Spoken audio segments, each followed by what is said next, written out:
have a wrong impression about solo adventure.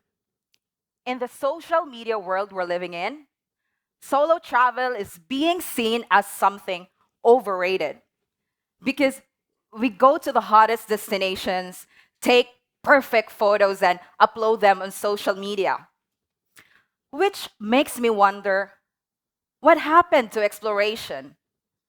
Did it lose its purpose? As for me, solo travel is about building a relationship with yourself and discovering parts of you never knew existed. That's why I see solo travel as the most effective and enjoyable path to self growth. In this talk, I'm going to tell you the life changing power of solo adventures. So, let me tell you a little bit about my story. My name is Rizza, and I don't come from a family of travelers. In fact, I was raised by working class parents in a small town in the Philippines. And growing up, the closest thing I could ever get myself to an adventure was when I would spend an entire day in the waterfall close to where we live, jumping and just swimming the entire day. And then as a teenager, the most exciting and the longest trip I took with my family was that ferry ride from my hometown to the capital city, Manila. I remember how breathtaking it was to gaze at the sunset. Have you seen a sunset that blasted colors of pink and orange in the sky and then it just left you in awe? That was the kind of sunset I saw that day that made me feel what a wonderful gift it is to be alive. After that trip, I got so inspired that I started making a bucket list. And on my bucket list, I wrote, I want to see more of the Philippines, travel around Southeast Asia, study and live abroad. But the thing is, for someone like me who had less privilege, those dreams just felt so unreachable. But my bucket list fueled my desire, to finish school because what other way to be able to afford to travel than just finish school and get a job, right? So I was a diligent student, and I remember how my mom was so supportive, and she was so encouraging with me to try different things and just join different competitions. And like everyone else, I signed up to the motions of going to university, climbing the corporate ladder, and making the Asian parents proud. Right after graduation, I landed a job and I worked as an audit analyst in one of the best companies in my home country. And with that job, I've got to travel around 70 provinces out of 80 for free, which was fun. But after a few years, my job demanded more from me that I had to work for 10 to 12 hours a day, which after a while took a toll on my well being. And I just started to feel so uninspired and I felt so unhappy. Have you had that feeling that you are so unhappy that it just makes it hard to get out of bed? And so I started wondering, is there more to life than just existing? And then I started asking myself, okay, if I had the courage and if I had the temporary freedom, what what would I do? I wanted a pause, a break from reality, and I wanted adventure. And so I asked my boss if I could take a leave from work, even if it was very hectic, and she said yes. So I went for my first ever solo backpacking trip across Malaysia and Singapore. And it was liberating, exciting, and terrifying all at the same time to be able to travel on my own. And I stayed at hostels, I tried couch surfing, I hitchhiked, and it was very fun and tried different kinds of food. But here's the thing. That one trip opened my eyes to one harsh truth: that a person can be restricted from the freedom to travel based solely on where she was born. Okay, now let's talk about how is it like as a brown-skinned woman with less privilege when it comes to travel. It was not easy, and it still isn't. I remember this traumatizing encounter I had when I tried to cross the border to get to another country. I was stopped at the immigration office because I was flagged as a suspicious traveler. I was alone. I'm brown-skinned, woman, while the rest of the travelers just freely entered the country without any problems. I, on the other hand, was escorted to the interrogation room and was asked hundreds of different offensive questions. Like questions, are you sure you can afford to travel here? How much money do you have with you? Why aren't you traveling with your boyfriend? I didn't even have a boyfriend. That experience taught me exactly how to stand up for myself in a very difficult situation. It taught me to fight for my right to travel and speak up, even if my voice was shaking and I was really scared. That experience just opened my eyes to reality. And then after that, I created a blog and started writing about my adventures and expressed how challenging yet empowering it is for a woman like me to go out there and explore. And then people would come to me and ask, I admire your courage. Aren't you scared? And I want to travel like you, things like this. I would ask them back, but what's stopping you? You know what their top answer is? Fear. Fear of the unknown. You know, fear of getting lost, fear of getting robbed, fear of getting in danger, or probably fear of not liking the experience at all. I get it. We fear the unfamiliar. We fear uncertain things, not just with travel, but in life in general, right? Because travel is not just about the good things and exploring and sunshine and, posting pictures on Instagram with hashtag blessed and hashtag living the life. There will be misadventures too. You will probably miss your flight back home, miss the last bus on your next destination, get sick, things like this. Or probably like finding out your stove is not working right when you're about to make food on your dinner on a hiking trip. Happened to me, didn't eat. But here's the thing about fear. Fear is lethal. Fear is stopping you from living your best lives. Fear is a powerful force that holds us back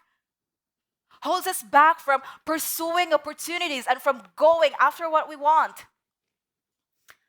And as soon as I started throwing myself out there, I realized how does the world works. I realized that the world doesn't belong to the smartest people. It doesn't belong to the most talented, because everything right now, what you want to know, is available in Google. The world belongs to the bold and brave. Do you know the killers of goals and dreams? It's not about the lack of knowledge or the things I have said. It's having self-limiting beliefs. Self-limiting beliefs are the voices inside our heads that whisper, you're not good enough, you're not smart enough, you're awkward, you're not outgoing enough. Mine was, I was not outgoing enough. I was shy when I was a kid, and I really struggled making friends because I thought I looked awkward. But the truth was the complete opposite when I started getting out there. I was pretty outgoing. I was pretty outgoing when surrounded by the right people with the same mindset and passions and interests as mine.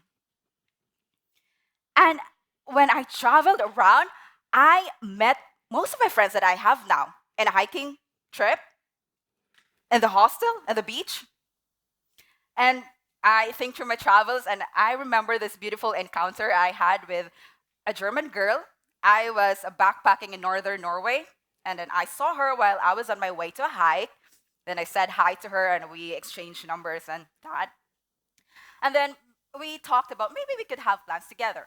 And we ended up exploring northern Norway for 5 days. We hiked around these beautiful mountains and swam in the cold waters. And I taught her how to cook rice in the Filipino way, taught her how to make this flavorful Asian food. I even celebrated my 30th birthday with her, and she was so cute because she had this cupcake surprise and she sang happy birthday to me while we just stare at these grand mountains, and I appreciated how beautiful it is to be there. And that are the kinds of moments that I want to keep when I'm gray and old. You see, solo travel does not only teaches you emotional skills, planning, navigating skills, and the list of skills go on.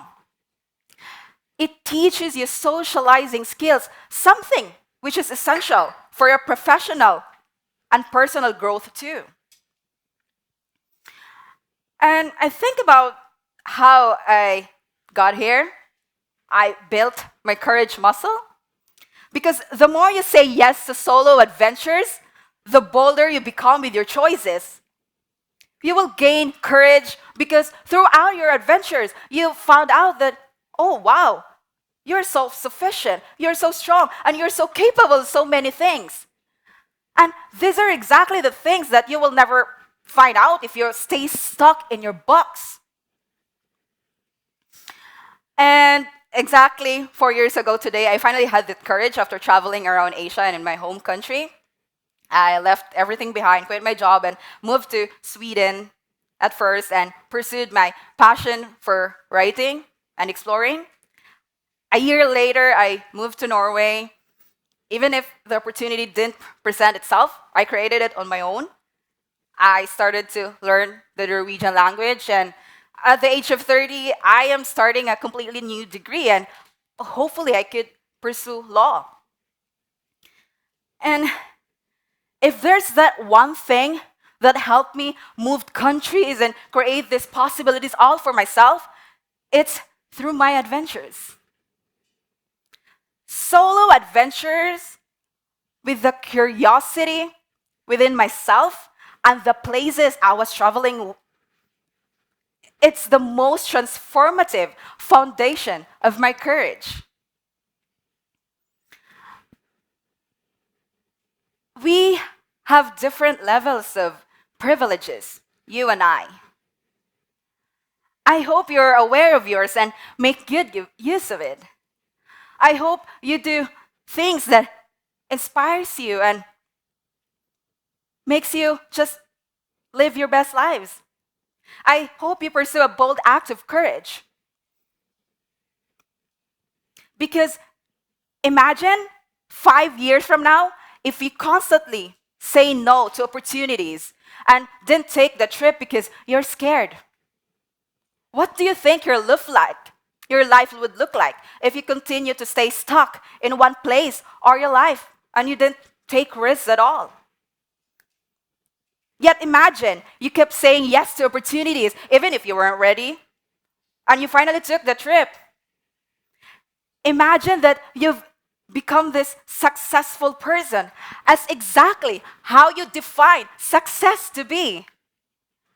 Take a moment to imagine that.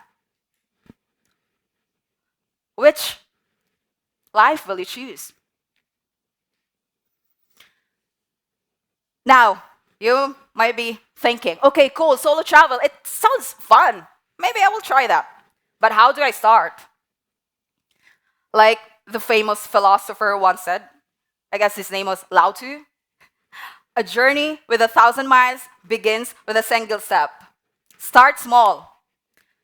Get comfortable in being uncomfortable. Say hi to the stranger. Engage in deep, meaningful conversations with your family and friends, or even with a person you just met.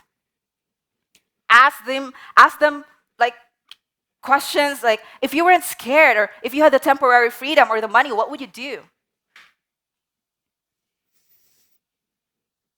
And maybe tomorrow, or if you have the time, take yourself out on a date. Explore your own city. Sit at a cafe and reflect through the things that spark you joy. Because adventure, it's not a place.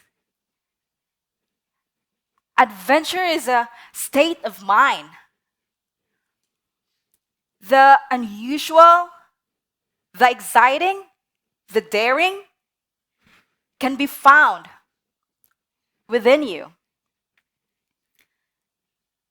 One thing I've learned is that to start, you don't have to board a flight to the exotic or faraway land to seek an adventure. I mean, there are wild places in your backyards, only if you're curious to find them out. Life is fleeting. I hope you gain the courage to take a shot of that something. Stay curious, keep exploring. Thank you.